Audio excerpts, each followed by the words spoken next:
রাঘব বোয়ালরা ধরা খাবে বলে এখনও হত্যাকারীদের ধরছে না সরকার, অভিযোগ করেছেন ইনকিলাব মঞ্চের সদস্য সচিব আব্দুল্লাহ আল জাবের। ওসমান হাদির হত্যাকাণ্ডের বিচার না হওয়া পর্যন্ত রাজপথে থাকার হুঁশিয়ারি দিয়েছেন তার পরিবারের সদস্যরা।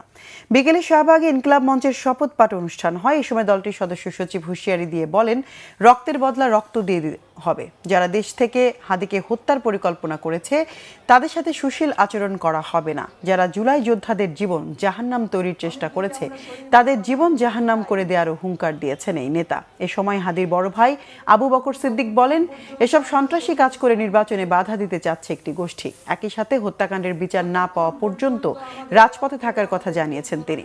পরে শপথ পাঠের মাধ্যমে এবং বিভিন্ন স্লোগান দেওয়ার মাধ্যমে অনুষ্ঠানের কার্যক্রম শেষ করেন তারা।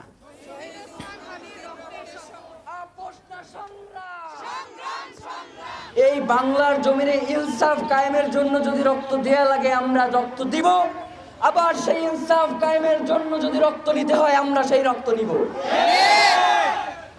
রক্তের বদলা রক্তই হয়, রক্তের বদলা কখনো সুশীলতা হয় না। যারা শহীদ ওসমান হাদিকে কিভাবে হত্যা করা যায় সেই পরিকল্পনা দেশে বসে করেছে, তাদের সাথে আর কোনো সুশীলতা মানাবো না আমরা।